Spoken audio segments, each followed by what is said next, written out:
الحمد لله رب العالمين، الصلاة والسلام على سيد الأنبياء والمرسلين، أما بعد فأعوذ بالله من الشيطان الرجيم. بسم الله الرحمن الرحيم. من زار قبري وجبت له الشفاعة. صدق الله ومولانا العظيم وبلغنا رسوله النبي الأمين المكين الكريم، ونحن على ذلك لمن الشاهدين والشاكرين والحمد لله رب العالمين. دیکھیے، یہ ماہ مقدس بہت پہلو سے نسبت رکھتا ہے. اس میں خاص کر حجاجوں کے قافلے جو مدینۃ الرسول رواں ہوتے ہیں، یہ بھی ایک پہلو ہے. تو اس پر شاعر ہمیں متنبع کرتے ہوئے، جھنجھوڑتے ہوئے کہتے ہیں، شاعر کہتے ہیں کہ حقیقت میں وہ لطف زندگی پایا نہیں کرتے. آپ مجھ سے واقف ہیں، پہلے لگ بھگ 1 سال پہلے میں آیا تھا اور الحمدللہ بڑا وقت واقف ہے آپ مجھ سے. میں بہت سنجیدہ اسٹائل سے بولنے والا بندہ ہوں، یہ ان چیزوں کو توڑتا نہیں ہوں، توڑنے سے نقصان ہوتا ہے. تو شاعر کہتے ہیں حقیقت میں وہ سے مراد، پھر جواب بھی دے رہے کون، وہ سے مراد کون، وہ بھی جواب دے رہے. کیا کہتے ہیں؟ حقیقت میں وہ لطف زندگی، مطلب کہ زندگی جینے کے جو مزے ہیں، زندگی جینے کے بعد لطف اٹھا کر جو بندہ جیتا ہے، وہ کب پائے جاتے اور کب نہیں پائے جاتے، وہ شاعر خلاصہ کر رہے. کہتے ہیں حقیقت میں وہ لطف زندگی پایا نہیں کرتے. حقیقت میں وہ لطف زندگی پایا نہیں کرتے. کون؟ کہ جو یاد مصطفیٰ سے دل کو بہلایا نہیں کرتے. کیا کہتے ہیں؟ جو یاد مصطفیٰ سے دل کو بہلایا نہیں کرتے. مطلب فائنل بات ہو گئی کہ عشق رسول ہی ایمان ہے، عشق رسول ہی زندگی جینے کا حقیقتاً جو سامان ہے وہ عشق رسول ہے. تو کیا کہتے ہیں؟ حقیقت میں وہ لطف زندگی پایا نہیں کرتے جو یاد مصطفیٰ سے دل کو بہلایا نہیں کرتے. فائنل بات کر دی. اس کے بعد ہم تو عاشق ہیں نا، تو عاشقوں کا اپنا مزاج ہوتا ہے. تو کہتے ہیں کہ یہ دربار محمد ہے صلی اللہ علیہ وسلم. کیا کہتے ہیں؟ عاشقوں کا مزاج بتا رہے ہیں. باقی تو وہاں جا کر بھی میرے آقا کی گنبد کی طرف دیکھتے بھی نہیں، ایسے بھی بد نصیب ہے. مگر انہوں نے عاشقوں کو کہا، شاعر نے کہا، کیا کہا معلوم ہے؟ جو عاشقان مصطفیٰ مدینے جاتے ہیں ان کو کہا کہ یہ دربار محمد ہے، یہاں اپنوں کا کیا کہنا. آئے ہائے ہائے، عشق کرو گی تو پتہ چلے گا نہیں کہ عشق کی لذتیں کیا ہوتی. کیا کہتے ہیں؟ یہ دربار محمد ہے، یہاں اپنوں کا کیا کہنا ہے، یہاں سے ہاتھ خالی غیر بھی جایا نہیں کرتے. کیا کہتے ہیں؟ یہاں سے ہاتھ خالی، اور یقین جانو بھلے ہم اور آپ پر کتنے بھی ظلم ہوں، مگر اللہ رب العزت جو ان مرتدوں کو دے رہا ہے وہ بھی ایمان والوں کا صدقہ ہے. یہ یقین جانو. بھلے وہ لوگ اپنی کرسی پر بیٹھ کے کچھ بھی سوچے، مگر حقیقت یہی ہے. یہ دربار محمد ہے، یہاں ملتا ہے بن مانگے. بہت بڑی بات ہے لطیفہ ہے، بہت بڑی بات. کیا کہتے ہیں؟ یہ دربار محمد ہے، یہاں ملتا ہے بن مانگے. ارے نادا یہاں دامن کو پھیلایا نہیں کرتے. ارے نادا یہاں دامن کو پھیلایا نہیں کرتے. اور بالکل سچی بات ہے یار، بالکل سچی بات ہے. دیکھو نا یہ مدینۃ الرسول جانے والے بڑے خوش نصیب ہیں، ان میں کچھ عربی بولنے والے ہوں گے کیونکہ وہ پراپر عرب کے ہوں گے، کچھ فارس کے ہوں گے فارسی بولنے والے ہیں، کچھ عجم کے ہوں گے عجمی مطلب کہ اپنی بھاشا بولنے والے ہیں، مگر کچھ تو ایسے ہوں گے صرف جا کے اللہ نے قوت گویائی دی نہیں، آپ سمجھ رہے ہیں، کچھ تو ایسے ہوں گے جن کو اللہ نے قوت گویائی نہیں دی، مگر جب وہ میرے آقا کے سامنے کھڑے ہوں گے آقا سمجھ جائیں گے غلام کیا بول رہا ہے، جب وہ میرے آقا کی بارگاہ میں یوں کریں گے آقا سمجھ جائیں گے غلام کیا مانگ رہا ہے۔ تو یہ دربار محمد ہے، یہاں ملتا ہے بن مانگے، ارے نادا یہاں دامن کو پھیلایا نہیں کرتے۔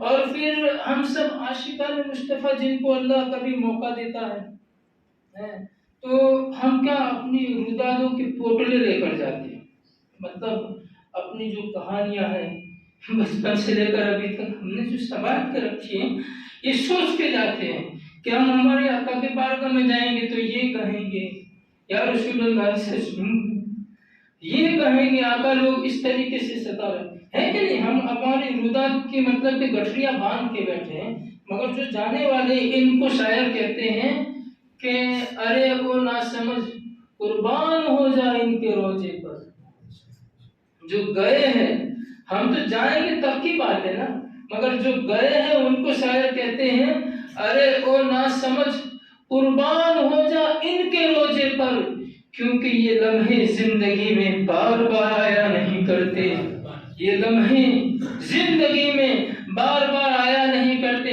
اچھا یہ تو عشق کی بات تھی، مگر اب شاعر نے ہمارے حوصلوں کو باندھتے ہوئے کہا ہے کہ بگڑی بھی بنائیں گے جلوے بھی دکھائیں گے،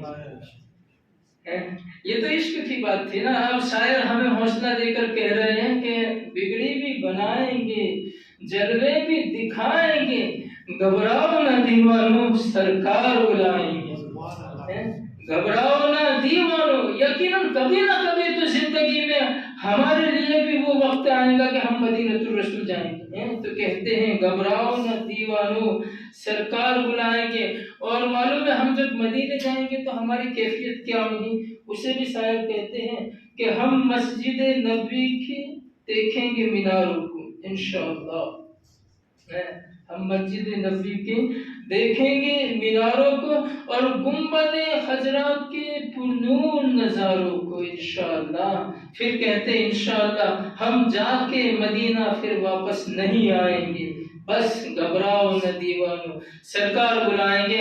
آؤ آقا کی بارگاہ میں والہانہ انداز میں درود پاک پڑھے، اللہم صلی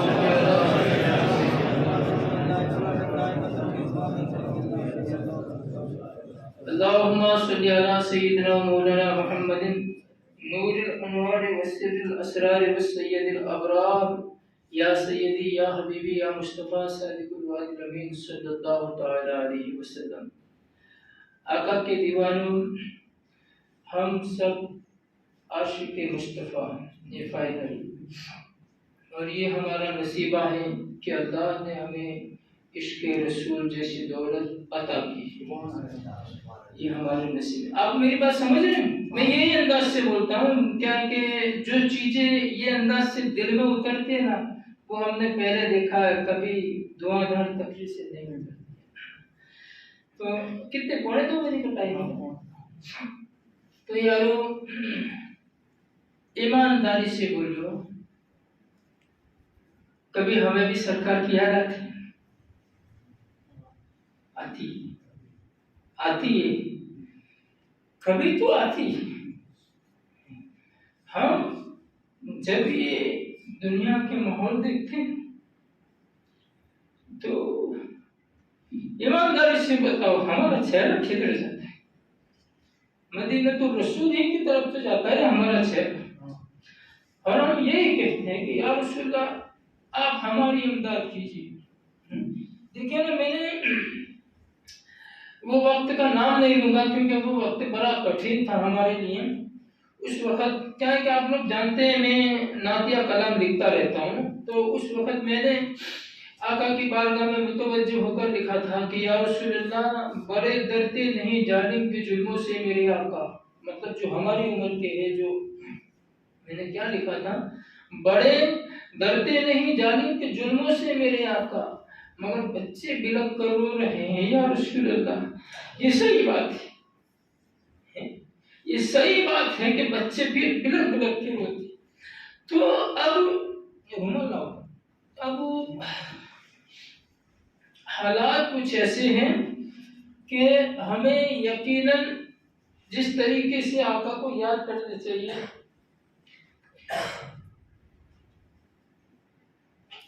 جس طریقے سے آقا کو یاد کرنی چاہیے، وہ اب لو لگانے والی سسٹم ہمیں بنانی ہوگی۔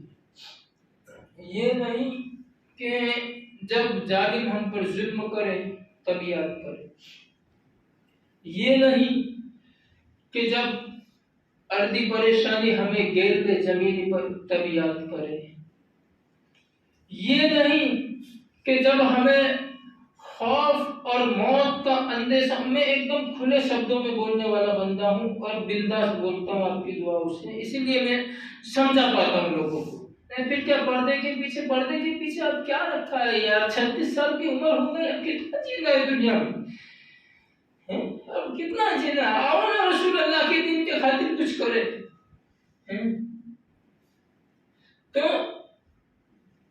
اب ہمیں وہ لو لگانے والی سسٹمیں بنانی ہوگی۔ اب لو کیسے لگے گی، آقا سے قرب کیسا ہوگا؟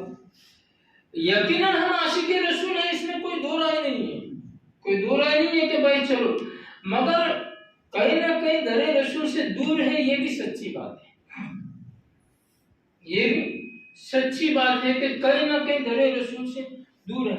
اگر در رسول سے دور نہ ہوتے تو صحیح مانو یہ مسجدیں اسی طریقے سے ہمیشہ آباد رہتی ہیں۔ یہ کوئی یہ نہ سمجھے کہ یار ہر باپو کے، ہر عالم کے، ہر مولوی کے، ہر خطیب کے مسجدوں کی بات کیوں کرتا ہے۔ یارو یاد رکھو، جس دن یہ آباد ہو گئے نا، قسم خدا کی اس دن ہم آباد ہو جائیں گے،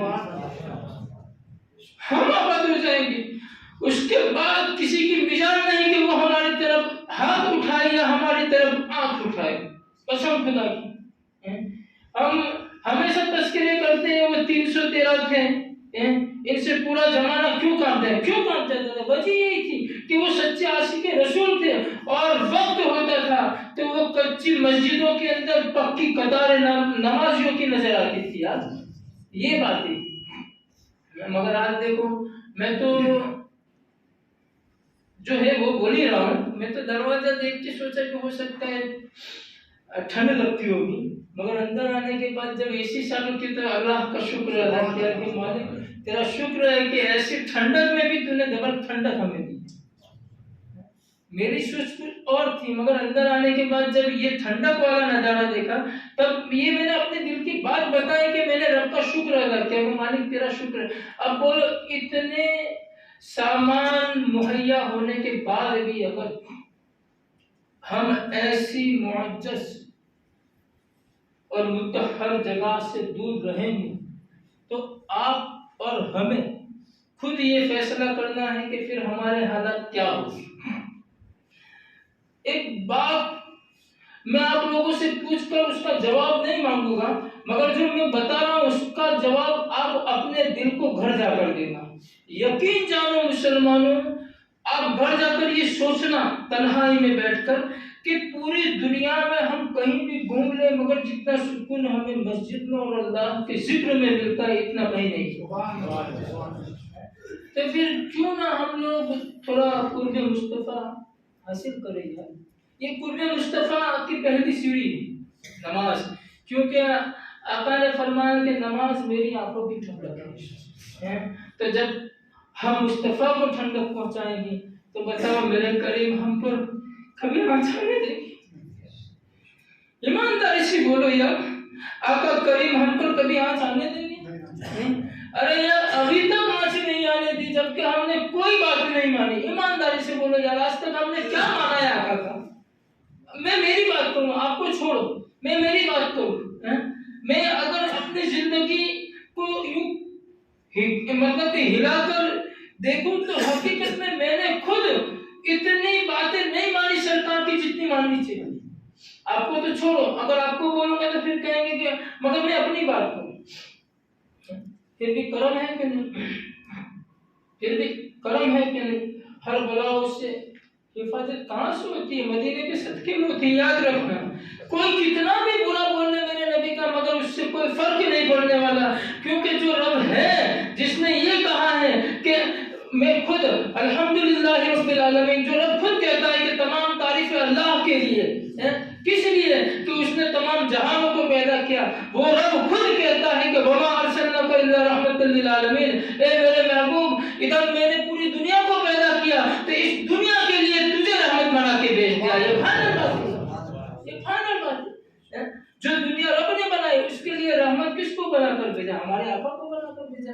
مگر اب یہ سسٹم ہمیں بنانی ہوگی کہ جو ہم عشق رسول کے دعوے کر رہے ہیں وہ بالکل ٹھیک ہے. کیا کہ اگر یہ پہچان نہیں رکھیں گے تو پھر وہاں بھی ہم پر چڑھ جائیں گے. یہ بھی کافی ہے وہابیوں کو ڈرانے کے لیے، ہے کہ نہیں؟ یہ کافی ہے. مگر جو حقیقت عشق ہونا چاہیے. دیکھیں حقیقت عشق کسے کہتے ہیں میں آپ کو بتاؤں. جب صحابہ کرام کا دور تھا اس کے اندر حضرت سفینہ نام کے ایک صحابی رسول اسلام پھیلانے کے لیے افریقہ کی طرف بڑھے. افریقہ کے دیکھیں سچا عشق رسول میں بتا رہا ہوں، سچا عشق رسول کسے کہتے ہیں. اور الحمدللہ آپ کا ایریا بھی کچھ ایسا ہے، بعد میں سمجھ میں آئے گا جو میں بتانے جا رہا ہوں. تو حضرت سفینہ لگ بھگ افریقہ کے جنگلوں میں کچھ راستہ بھٹک گئے. اس وقت جب رسول پاک صلی اللہ علیہ وسلم کے صحابہ علم اسلام کو لے کر پورے ورلڈ میں جا رہے تھے، اس وقت کی بات. اب آج اتنی سہولتیں پھر بھی جنگل میں اکیلے جانے سے ڈر لگتا ہے یار. تو 1400 سال پہلے 15ویں صدی چل رہی ہے یار، کتنا خوفناک منظر رہا ہو. اس وقت حضرت سفینہ بھٹک گئے راستہ یوں سمجھو. مگر اس میں بھی یہ بھٹکنا بھی رب کی مشیت، میں تو یہ بات کرتا ہوں یہ بھٹکنا بھی رب کی مشیت تھی. اچھا جو راستہ بھٹک گئے تو اب حضرت سفینہ رضی اللہ تعالیٰ عنہ صحابی رسول راستہ ڈھونڈنے میں لگے ہیں. اچانک ادھر سے شیر آ گیا، باغ جس کو کہتے ہیں اپنی بھاشا میں باغ، شیر آ گیا. اب شیر آ گیا، حضرت سفینہ ادھر راستہ ڈھونڈ رہے تھے، پیچھے سے شیر نے جھپٹنے کی کوشش کی. ان پر حاوی ہونے کی کوشش کی. جیسے حاوی ہونے کی کوشش کی تو حضرت سفینہ کا جواب سنو کیا کہتے ہیں. چل ہٹ. کیا کہتے ہیں؟ یہ انہی کا انداز ہے. کیا کہتے ہیں شیر کو؟ چل ہٹ، تجھے معلوم نہیں میں محمد عربی کا غلام ہوں. یہ سچا عشق. جنگلی جانور بھی بھاشا سمجھ جاتا ہے بعد میں جب غلام رسول بولتا ہے. تو کیا کہا؟ چل ہٹ، تجھے معلوم نہیں میں محمد عربی کا غلام ہوں. تاریخ آج بھی چیخ چیخ کر بتا رہی ہے کہ حضرت سفینہ کا یہ جملہ سننے کے بعد شیر پہلے بیٹھ گیا، ادباً بیٹھا. اس کے بعد کھڑا ہونے کے بعد اپنی دم ہلا کر محبتانہ انداز میں کہنے لگا، اے سفینہ اگر تم محمد عربی کے غلام ہو تو میں تمہارا غلام ہوں. چلو تمہارے ساتھیوں تک تمہیں میں پہنچاتا ہوں. یارو یہ سچا عشق. تو سچے عشق کی بنیاد جو ہے وہ ہم بہت ٹائم سے رکھ چکے ہیں. بس اتنا ہے کہ کہیں نہ کہیں ہم دنیا میں الجھ گئے. بھٹک گئے کہ تو کہیں گے نہیں کیا کہ بھٹکنا کیسا ہوتا ہے اور الجھنا کیسا ہو، اس میں بہت فرق ہوتا ہے. حقیقتاً ہم الجھ گئے. اب ان الجھنوں سے ہمیں تھوڑا باہر نکلنا ہے. نہیں تو دیکھیں میں یہ جو میسج دیتا ہوں اس کا سیدھا جو نچوڑ نکالتا ہوں وہ یہی ہے، ہم کچھ بھی کریں گے اس میں بھلائی ہماری. یہ میسج جو بھی دیتا ہوں کوئی بھی آیت سے حدیث سے تو اس کا نچوڑ میں یہی نہیں، کچھ بھی کریں گے اس میں بھلائی ہماری ہے. کیسی بھلائی؟ دنیا سنور جائے گی، عاقبت سنور جائے گی. دونوں جہاں میں ہم رسوائی سے بھی بچ جائیں گے، رسوائی سے بھی بچ جائیں گے. ارے یار ایک وہ مسلمان ہوتا ہے جسے کوئی بھی کچھ بھی بول دیتا ہے، حالانکہ ہم اتنے پابند نہیں ہیں، ہم چیخ چیخ کر لوگوں کو بولتے. بس اتنا ہے کہ عشق رسول کے لباس کو پہن کر چل رہے. تو پھر ماحول ہم نے دنیا میں یہ بھی دیکھا ہے، جب ہم کافروں کی بستیوں سے نکلتے تو کافر بھی ادب سے کھڑے ہو جاتے ہیں. بھائی کیا وجہ ہے؟ ایک وہ مسلمان ہے جس کا نام سننے کے لیے کافر تیار نہیں، اور ایک یہ مسلمان ہے جس کے لیے ادب سے کھڑے ہو جاتے. بس یہی وجہ میں صاف کر دوں، یہ عشق رسول ہے. جب عشق رسول دکھتا ہے تو دنیا جھکتی ہے. آپ سمجھ گئے؟ عشق رسول اسلامی لباس ہو، اور صرف یہ بھی نہیں کہ چلو داڑھی بھی اجڑے تو وہ بھی بالکل اجڑ نہ، بھائی داڑھی بھی رکھو تو اس کے بھی کچھ قاعدے ہوتے ہیں، اس کو بھی سوارو. تو ماحول مطلب میں نے، آپ سمجھ رہے ہیں میری بات؟ تو عشق رسول جب دکھتا ہے تو دنیا، اس میں کیا ہے؟ دنیا کا جھکنے کی وجہ یہ ہے کہ رب قدیر وہ بندے کے ارد گرد اپنی روحانیت کے ایسے پیڑے لگا دیتا ہے. رب قدیر روحانیت کے ایسے کہ اس کے مسلمان کے روب سے کفر ہلنے لگتا ہے، روب سے. حالانکہ تنہا ہوتا ہے بندہ مگر اس کے روب سے کیا اس کو لگتا ہے یہ تنہا ہے مگر اس کے ساتھ وہ ہے جس نے عالم کو بنایا. یہ کفر یہ خوف کھاتا ہے. تو بس یارو میرا یہی میسج ہے کہ اب تھوڑا ہم آئے یار، قریب آئے، نمازوں کی پابندی کرے، زیادہ سے زیادہ درود پڑھے، سرکار کی نعتوں کی محفلیں. یہ کوئی ضروری نہیں یار. دیکھیے ہماری اگر آپس میں کوئی مصلیحتیں ہیں، میں تو ہر جگہ کہتا ہوں یار، وہ صرف ہماری تک ہی رکھو. باقی جب ہم یہاں آئے تو سب ہم ایک تھے. نہیں تو ہم نے کئی گاؤں میں دیکھا ہے یار، اگر یہ محلے میں پروگرام ہو تو وہ محلے والے مسلمان نہیں ہیں کہ اللہ اکبر. بھائی یہاں تو یہ پروگرام بھائی اس کے نام کا نہیں ہے، گنبد والے رسول کے نام کا ہے. آیا کرو، تھوڑی مصیبتیں ہمارے اوپر اس کیجیے، اور کچھ بھی نہیں. کیا لوگوں نے کہتے نہیں ہیں کہ بند رہیں گی تو بنی رہے گی، کھل جائیں گی تو پھر مٹا دیے جاؤ. تو ہم نے کیا کھول رکھی. اگر ہمارے حنیف بھائی سے نہیں سے تو ہم سلام، ارے بھائی سلام تو کر، تیری دشمنی تیرے تک ہے یار. مگر سلام کرنا سنت ہے، جواب دینا واجب نہیں. یہ تو شریعت کا پہلو ہے یار، اس پر عمل کیا کرو، دشمنی خود بخود دور ہو جائے گی. یہ ہر جگہ میں میسج دیتا ہوں. تو ہم نے کیا ہے، تھوڑا ہمارے حالات ہم نے خود بگاڑ رکھے. اللہ ہماری بھی حفاظت کرے اور ہمیں صحیح معنوں میں عاشق رسول بن کر رہنے کی توفیق عطا فرمائے، اور سچائی سے، ایمانداری سے شریعت پر چلنے کی توفیق عطا فرمائے. کہ جب ہم یہ نیچر اپنائیں گے تبھی بات بڑھے گی. نہیں تو اگر اس طریقے سے دور رہے تو پھر تو کوئی بھی، اگر 3 بھائیوں میں سے 2 ایک طرف ہو جائے، 2 ایک طرف، تو پھر وہ اکیلا اس کو دنیا کھاڑ ڈالیں گے یار. مگر نہیں یار، ہمارا آپسی رنجشن کیوں جنم بڑا ہے، اس کو ہم تک رکھو. باقی ہم وہ ہیں جو رسول اللہ کے غلام ہیں، بات ختم ہو گئی. ہم وہ ہیں جو رسول اللہ کے غلام ہیں، بات ختم ہو گئی. دنیا یہی سوچ کے ڈرے گی کہ بھائی یہ رسول اللہ کے غلام ہے، بات ختم ہو گئی. تو گنبد خضرا کا جو نسبت سے ہرا جھنڈا، اس کے نیچے آؤ اور عشق رسول میں چور رہو یار. باقی کیا ہے، دنیا ہمارے اوپر بالکل یوں اس طریقے سے بیٹھی ہے کہ کب ہمارے ساتھ کیسا برتاؤ کیا جائے وہ تو اللہ اس کے کرم سے ہماری لاج رکھتا ہے. باقی اللہ ہماری حفاظت کرے. خیر میرا یہی میسج ہے. دیکھیے میں نے موجود جو چھیڑا تھا اس کا سیدھا مطلب یہی تھا.